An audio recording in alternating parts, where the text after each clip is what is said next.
peristiwa kriminal terjadi justru di rumah pejabat tinggi penegak hukum itu. Itu satu poin. Dan rumah itu ada di lokasi para petinggi penegak hukum.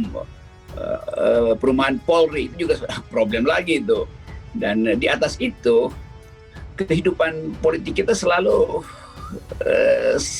ingin cari ada faktor lain nggak di dalam soal-soal tadi itu. Jadi kuriositas publik menganggap jangan-jangan ada hal lain, ada faktor X. Nah faktor X itu yang kemudian jadi isu. Jadi supaya faktor X itu tidak jadi isu, harusnya betul-betul transparan penyelidikan itu. Jadi saya pada kesempatan ini hanya mohon kepada polisi, kepada Kapolri untuk berani mempertahankan dan menjaga nama baik kepolisian. Jangan institusi kepolisian dipertaruhkan untuk cerita-cerita drama yang memuakkan. 1, 2 orang atau 10 orang yang terlibat menurut saya perlu diamputasi agar institusi Polri bersih dari skandal-skandal yang menurut saya tidak perlu.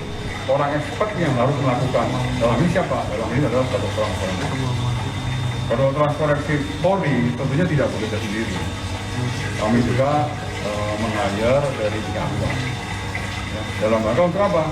Untuk betul-betul hasilnya itu sahih dan bisa bertanggungjawabkan dari sisi keilmuan dan dari semua metode sesuai dengan standar internasional.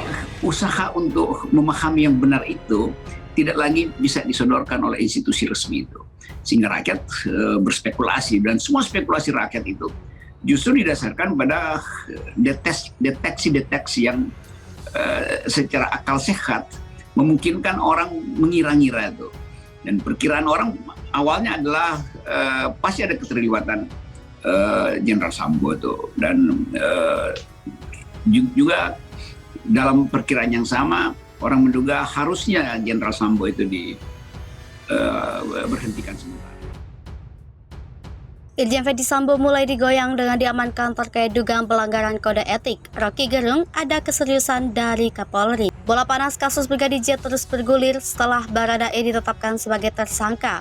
Kini Irjen Ferdy Sambo dan notabene atasan Brigadir J dan Baradae ikut diamankan. Menurut keterangan Kadif Humas Mabes Polri, Irjen Dedi Prasetyo, Sambo diamkan karena diduga melakukan pelanggaran etik terkait insiden berdarah di rumah yang berada dalam kawasan Duren 3 Jakarta Selatan tersebut.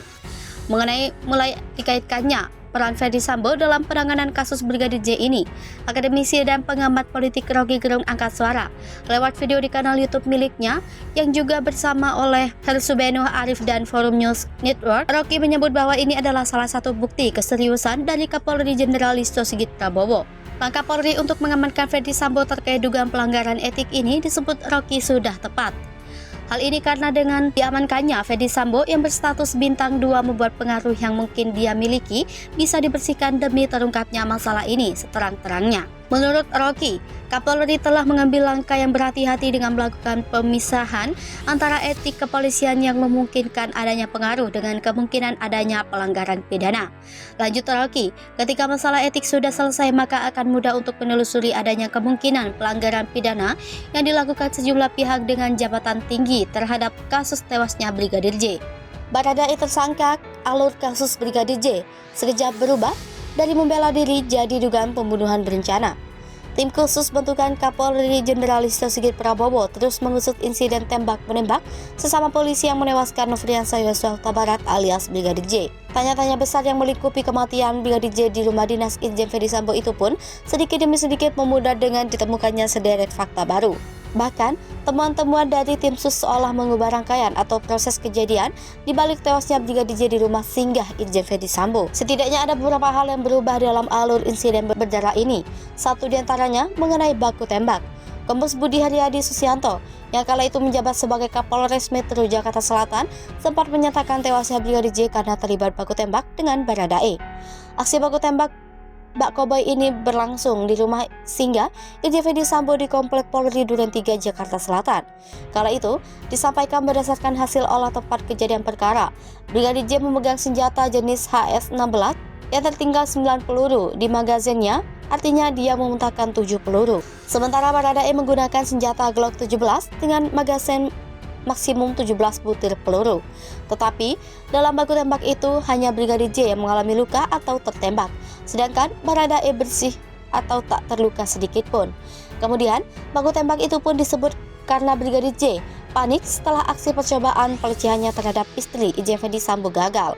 Dia menembak Baradae yang saat itu menghampiri Putri Chandrawati karena berteriak, artinya Brigadir J memulai dengan Baradae hanya melakukan pembelaan diri.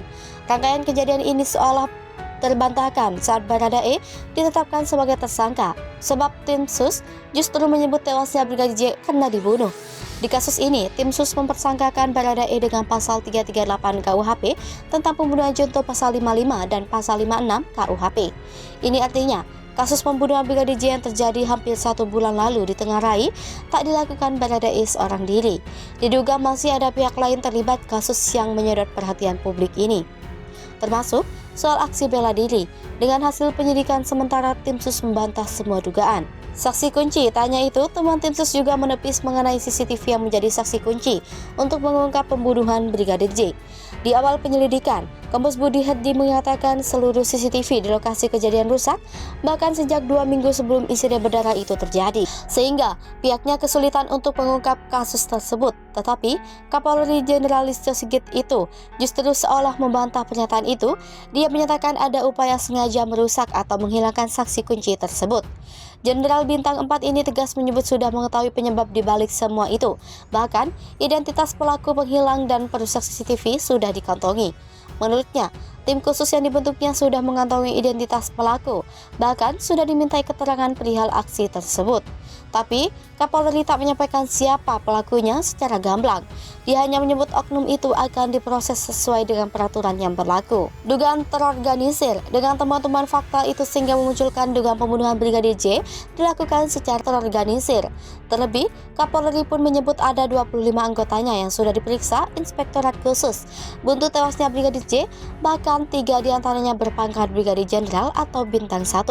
Kemudian, ada juga 5 Kombes, 3 AKBP, 2 Kompol, 7 Panma, dan 5 Bintara, serta Tamtama. Puluhan personil polisi yang diperiksa itu disebut dari berbagai satuan. Selain itu, Kapolri juga menyatakan sudah menyeret 4 anggotanya untuk ditempatkan ke tempat khusus. Sayangnya, Sigit tak menjelaskan secara merinci identitas 4 anggotanya itu. Dia hanya menyatakan akan menindak tegas siapapun yang terlibat. Ketegasan Kapolri juga ditunjukkan dengan mutasi 25 anggotanya itu. Dari data yang didapat, baru ada 10 orang yang diduga terlibat di rangkaian kasus Brigadir J yang dimutasi. Mereka merupakan anak buah Irjen Ferdy Sambo yang bertugas di Divisi Propam dan Gerbong Polres Metro Jakarta Selatan. Mutasi itu tertuang dalam surat telegram rahasia nomor 1628/8/skip/2022 tertanggal 4 Agustus 2022. Para anak buah Irjen Ferdy Sambo yakni Brigjen Hendra Kurniawan, Brigjen Beni Ali, Kombes Denny Setia Nugraha, dan Kombes Agus Nurpatria. Kemudian Kompol Cuk Putranto, Kompol Baikuni Wibowo, dan AKBP Arif Rahman Arifin termasuk Irjen Ferdy Sambo. Sementara Gerbong Polres Metro Jakarta Selatan yang dimutasi yakni Kasat Reskrim AKBP Ridwan Reki Nelson Saplanit dan Kanit 1 Satreskrim AKP Rifaizal Samuel. Mereka semua dipindah tugas ke bagian Yanma. Polri, Kadif Humas Polri Irjen Dedi Prasetyo menyatakan dalam perintah Kapolri, mereka semua dimutasi dalam rangka pemeriksaan oleh tim sus dan irsus, tujuannya mencari dugaan keterlibatannya. Nantinya mereka akan menjalani sidang kode etik profesi. Jika terbukti melakukan pelanggaran, tentu sanksi sesuai aturan akan diberikan.